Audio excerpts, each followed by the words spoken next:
Eso, se vinieron rapidito, compañeros. Me Oye, encanta. a todos nos gustan las cirugías, digo, este tema.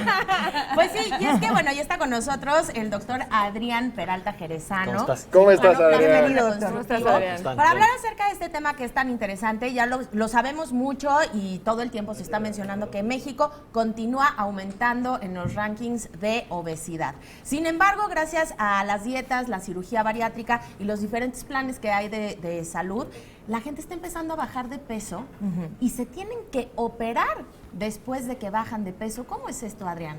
Bueno, qué bueno que tocas el punto. Como mencionabas, México es uno de los países con más obesidad. En primer lugar en obesidad infantil. Se estima que aproximadamente el 70% de los adultos en México tienen un problema de sobrepeso o obesidad. Ahora bien, los pacientes una vez que bajan de peso, que le llamamos pérdida masiva de peso, es cuando el paciente ha perdido el 50% de su peso extra. Wow. Ok. Esto usualmente ronda entre los 30 kilos y los 120 kilogramos de peso. Entonces, una vez que el paciente ha perdido todo este peso, toda la piel que queda, que en algún momento creció para cubrir todo este tejido graso, pues cuelga, ¿no? Ay, Y estos pliegues nos pueden generar humedad en ciertas zonas, como abajo del busto, en las llantitas, el exceso cutáneo en los brazos. Y eso predispone a algunas infecciones en la piel.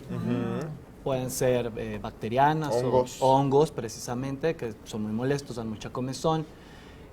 Y los pacientes acuden para mejorar esta sintomatología, retirar todos esos pliegues Sí, y poder realizar sus actividades físicas. claro, y además el aspecto de salud es el aspecto físico, porque seguramente una persona que se ha sometido a una operación para perder peso, a una dieta, luego que se va a sentir como en un cuerpo que ya no le pertenece con toda esta piel. El factor psicológico seguramente también motiva a estos pacientes a hacerse este tipo de cirugías. Claro, de hecho es importante cuando los cirujanos plásticos valoramos a los pacientes, una de las cosas principales a valorar o determinar es el estado psicológico del paciente.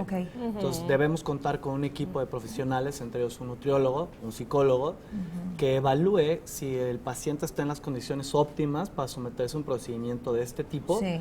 que a final de cuentas, como toda cirugía, también tiene riesgos. Claro. Entonces es importante ponderarlos y valorarlos a la hora de tomar esa decisión. ¿Qué tantos riesgos encontramos en estas cirugías? Y cuando una persona se somete a este tipo de operaciones, a la primera, ¿quedas listo? No, en este tipo de pacientes hablamos de que son múltiples zonas las que hay que tratar, brazos, busto, abdomen, torso, pompas, muslos, cuello. Y todo no te lo puedes hacer No. en una sola exhibición, ¿no? Exactamente, no. Ok. Lo ideal es hacerlo de forma paulatina, usualmente en zonas lejanas unas de otras, Claro. para que no interfieran la cicatrización de una Claro. zona con otra. Y las actividades. Esta piel se puede utilizar para, por ejemplo, que obviamente a la hora de cortarte esta piel, pues tu cuerpo está sin forma. ¿Podrías utilizar estos excesos de grasa o algo en moldear el cuerpo? No sé, a lo mejor meter en los glúteos algo, no sé, porque me imagino que el cuerpo está todo sin forma, ¿no? Sí, sí es posible. En realidad hay una escala que es internacional que se llama la escala de Pittsburgh, que nos indica qué tipo de procedimientos podemos utilizar para modelar o trabajar cada zona. Y dependiendo de eso podemos hacer liposucción o retirar un exceso cutáneo o una combinación entre ambas. No, bueno, pues es que bajar de peso entonces no es así de sencillo cuando tienes una obesidad mayor. No. Lo usual es que los pacientes se hayan sometido a cirugías bariátricas que alteran la alimentación o la nutrición. Sí.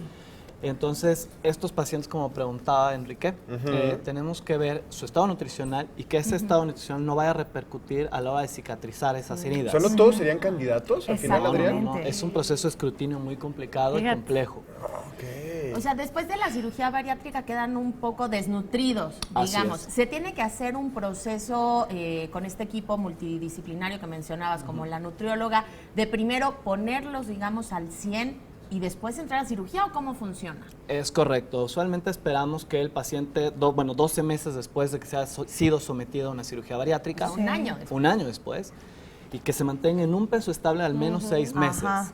Ya que se ha claro. mantenido ahí, valoramos su estado nutricional con el psicólogo, el nutriólogo. Si están dentro de este tipo de pacientes que son elegibles para una cirugía. Entonces determinamos con el paciente qué procedimiento vamos a hacer primero, llámese brazos, busto, piernas o muslos, lo que sea necesario, Sí. y avanzamos en ese proceso.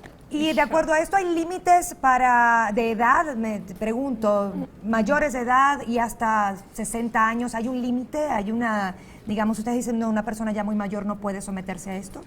Bueno, todas las cirugías electivas, que son las que Sí. se eligen hacer, deben pasar por una valoración preoperatoria que Es parte determina de la valoración. exacto, un riesgo quirúrgico.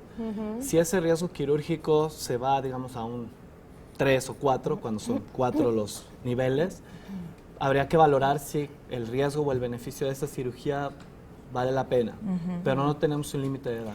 Y los Ah, costos, ok. porque obviamente, imagínate, o sea, primero el costo para hacerte la cirugía bariátrica y luego, bueno, invertir en estas cirugías que son varias y tratamientos con nutriólogos, etcétera. Bueno, en realidad son costos que suenan, parece como que fuera mucho, pero hay la posibilidad de hacerlo a lo mejor en un servicio del gobierno, en un hospital del gobierno. En México, en la Ciudad de México, en Tláhuac, de hecho, tenemos hay una clínica de obesidad y tiene una sección o una parte que tiene que ver con cirugía plástica y reconstructiva que se encargan de trabajar este tipo Qué de bueno. casos. Así es. Muy Después bien. de que una persona se sometió a ese tipo de operaciones, ¿sí es recomendable el ejercicio para Por seguir supuesto. tonificando el cuerpo? Por supuesto, el ejercicio y la dieta deben de mantenerse por siempre, independientemente de si uno se opera o no. Sería lo ideal, ¿no? Que todos Claro, hiciéramos claro. algo de actividad. Siempre, Bien, doctor. ¿no? Y el tiempo de recuperación en general, digamos, para una persona que se haga al menos uno de estos procedimientos, ¿cuánto tiempo? Depende también de su tipo de cicatrización, ¿cómo funciona? Normalmente al menos 15 días, como en reposo y Ok. tranquilos en casa, dependiendo de la zona que se trabaje, pero es como lo mínimo que podríamos esperar, 2 Ok. semanas. Ahí está. Doctor, Muy bien, muchísimas doctor. gracias. De nada. Definitivamente por traernos esta...